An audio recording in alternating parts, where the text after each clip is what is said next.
Hello everyone, आज हम शुरू करने जा रहे हैं क्लास 6 की हिस्ट्री का चैप्टर 3 आरंभिक नगर।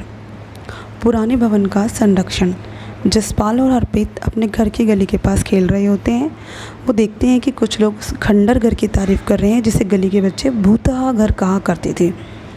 एक ने कहा, इसकी वास्तुकला को देखो, क्या आपने कहीं सुंदर पर इतनी सुंदर नक्काशी देखी है? दूसरी महिला ने कहा, हमें मंत्री जी को पत्र लिखकर कहना चाहिए कि वह इस खूबसूरत घर को सुरक्षित रखने के लिए इसकी मरम्मत कराने की व्यवस्था करे। यह सुनकर जसपाल और हरप्रीत सोचने लगे कि इस पुराने खंडर से लोगों को इतना लगाव क्यों हो सकता है। अब आ जाती है इसमें हड़प्पा की कहानी। लगभग 150 साल पहले पंजाब में जब रेलवे लाइनें बिछाई जा रही थी तो वहाँ पर इंजीनियरों को एक हड़प्पा पुरस्थल मिला जो अब आधुनिक पाकिस्तान में है। उन्होंने सोचा ये ऐसा खंडर है जहाँ से अच्छी ईंटें मिलेंगी, और यह सोचकर वे हड़प्पा के खंडरों से हज़ारों ईंटें उखाड़ ले गए, जिससे उन्होंने रेलवे लाइनें बिछाई। और इससे क्या हुआ, कई इमारतें पूरी तरह नष्ट हो गई। उसके बाद क्या होता है, लगभग 80 साल पहले पुरातत्वविदों ने इस स्थल को ढूंढा और पता चला कि यह खंडर उपमहाद्वीप के सबसे पुराने शहरों में से एक है। चूँकि इस नगर की खोज सबसे पहले हुई थी, इसलिए बाद में मिलने वाले इस तरह के सभी पुरास्थलों में जो इमारतें और चीज़ें मिली उन्हें हड़प्पा सभ्यता की इमारतें कहा गया। इन शहरों का निर्माण लगभग 4700 साल पहले हुआ था। इन नगरों की क्या विशेषता थी? इन नगरों में से कई को 2 या उससे ज़्यादा हिस्सों में विभाजित किया गया था। प्रायः पश्चिमी भाग छोटा और ऊंचाई पर था, पूर्वी हिस्सा बड़ा लेकिन निचले इलाके पर था। ऊंचाई वाले भाग को नगरदोड़ और निचले हिस्से को निचला नगर कहा गया। इन दोनों हिस्सों की 4 दीवारें जो थी पक्की ईंटों की बनाई गई थी, जिससे कि हज़ारों सालों बाद तक उनकी दीवारें खड़ी रहीं। कुछ नगरों में खास इमारतें बनाई गई थी।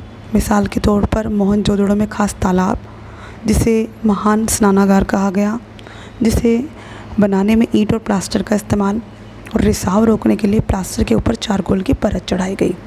और सरोवर में दोनों तरफ से सीढ़ियाँ थीं, चारों ओर कमरे बने थे, और कुएं को भरने के लिए कुएं से पानी निकाला जाता था इसको भरने के लिए, और उपयोग के बाद इसे खाली कर दिया जाता था। कालीबंगा और लोथल जैसे नगरों में अग्निकुंड मिले हैं जहाँ संभवतः यज्ञ किए जाते होंगे। ये है महान स्नानागार। ये भवन, नाले और सड़कें। इन नगरों के घर आमतौर पर 1 या 2 मंजिले होते थे। घर के आंगन के चारों ओर कमरे बनाए जाते थे। अधिकांश घरों में एक अलग स्नानागार होता था और कुछ घरों में कुएं भी होते थे। कई नगरों में ढके हुए नाले थे। इन्हें सावधानी से सीधी लाइन में बनाया जाता था, और नाली जो होती थी हल्की सी ढलान ली होती थी ताकि पानी आसानी से बह सके। अक्सर घरों की नालियाँ सड़कों की नालियों से जुड़ी होती थी और बाद में बड़े नालों से मिल जाती थी। नालों के ढके होने के कारण जगह जगह पर मेन होल बनाए गए थे ताकि इनकी सफाई आसानी से की जा सके। नगरीय जीवन कैसा था? हड़प्पा की नगरों में बड़ी हलचल रहा करती होगी। यहाँ की जो इमारतें हैं उसमें ख़ास तरह की चीज़ें यूज़ की गई थी। यहाँ पर ऐसे लोग रहते होंगे जो नगर की खास इमारतें बनाने की योजना में जुटे रहते थे। संभवतः शासक, यह भी संभव है कि शासक लोगों को भेजकर दूर दूर से धातु, बहुमूल्य पत्थर और उपयोगी चीज़ें मंगवाते थे। शायद शासक लोग खूबसूरत मन को सोने चांदी से बने आभूषणों जैसे कीमती चीज़ों को अपने पास रखते होंगे। इन नगरों में लिपिक होते होंगे जो मोहरों पर लिखते तो थे ही, साथ ही अन्य चीज़ों पर भी लिखते होंगे जो बच नहीं पाई हैं। ये मोहरें हैं हड़प्पा की, ये मोहर है, और ये पक्की मिट्टी के बने खिलौने हैं। नगर और शिल्प। पुरातत्वविदों को हड़प्पा से कुछ ऐसी चीज़ें मिली हैं जो अधिकतर पत्थर, शंख, तांबे, कांसे, सोने और चांदी जैसी धातुओं से बनाई गई थी। तांबे और कांसे से औजार, हथियार, गहने और बर्तन बनाए जाते थे, और सोने चांदी से गहने और बर्तन बनाए जाते थे। यहाँ मिली सबसे आकर्षक वस्तुओं में मनके, फलक और बाट हैं। ये जो स्क्वायर है ऊपर, ये बाट हैं।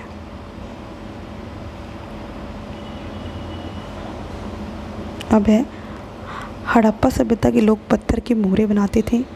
इन आयताकार मोहरों पर सामान्यतः जानवरों के चित्र मिले हैं।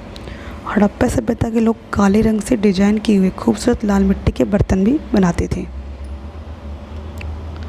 संभवतः 7000 साल पहले मेहरगढ़ से कपास की खेती होती थी। मोहनजोदड़ो से कपड़े के टुकड़ों के अवशेष, चांदी के फूलदान के ढक्कन तथा कुछ अन्य तांबे की वस्तुएं भी प्राप्त हुई हैं और फेयंस से बनी तकलियां सूत कताई का संकेत देती हैं। फेयंस पत्थर और शंख तो प्राकृतिक तौर पर पाए जाते हैं, लेकिन फेयंस को कृत्रिम रूप से तैयार किया जाता है। बालू या स्फटिक पत्थर के चूर्ण को गोंद में मिलाकर उनसे वस्तुएं बनाई जाती थी। उसके बाद उन वस्तुओं पर एक चिकनी परत चढ़ाई जाती थी। इस चिकनी परत के रंग प्राय नीले या हल्के समुद्री हरे होते थे। फेयंस से मनके, चूड़ियाँ, बाले और छोटे बर्तन बनाए जाते थे। कच्चे माल की खोज। कच्चा माल उस पदार्थ को कहते हैं जो या तो प्राकृतिक रूप से मिलते हैं या फिर किसान या पशुपालक उनका उत्पादन करते हैं। हड़प्पा के लोगों को कुछ चीज़ें तो वहीं मिल जाती थी, लेकिन तांबा, लोहा, सोना, चांदी और बहुमूल्य पत्थरों जैसे पदार्थों को वो दूर दूर से आयात करते थे। हड़प्पा के लोग तांबे का आयात संभवतः राजस्थान से किया करते होंगे और पश्चिमी देश ओमान से भी तांबे का आयात किया जाता था। कांसा बनाने के लिए तांबे के साथ मिलाई जाने वाली टिन का उपयोग आधुनिक ईरान और अफ़गानिस्तान से किया जाता था। सोने का आयात कर्नाटक और बहुमूल्य पत्थर का आयात गुजरात, ईरान और अफ़गानिस्तान से किया जाता था। ये एक गाड़ी है ठेले जैसी। इसका उपयोग चीज़ों को एक जगह से दूसरी जगह ले जाने के लिए किया जाता होगा। नगरों में रहने के लिए भोजन।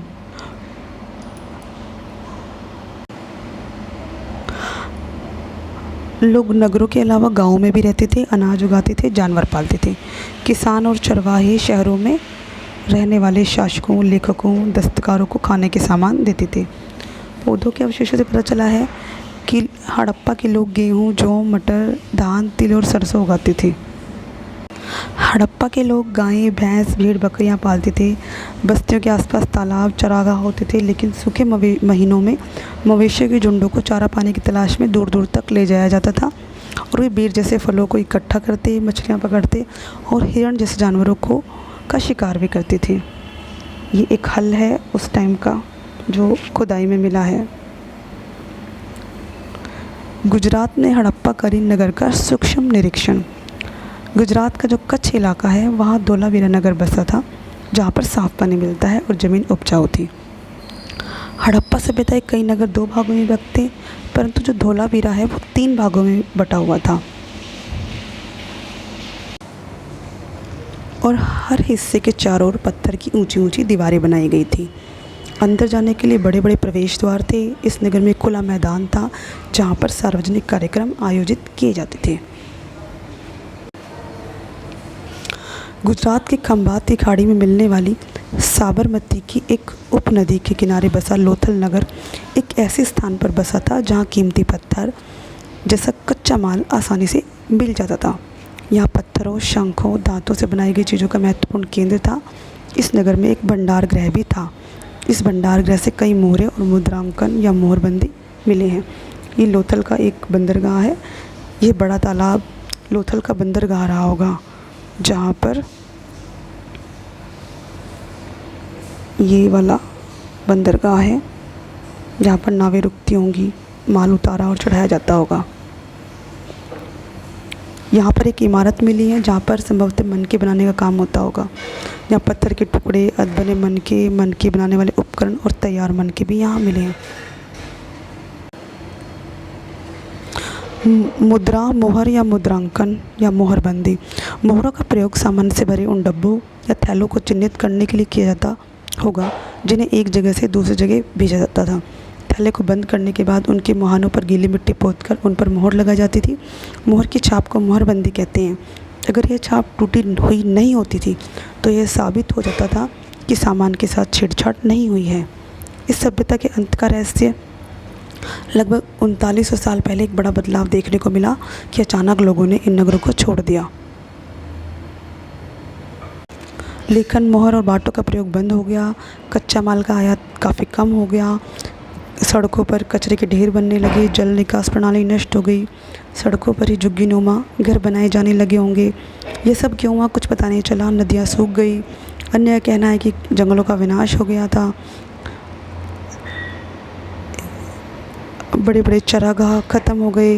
इस तरह से काफ़ी सारी चीज़ें पुरातत्वविदों ने बताई, बट इसका सही कारण आज तक पता नहीं चला। कुछ कहते हैं शासकों का नियंत्रण समाप्त हो गया था।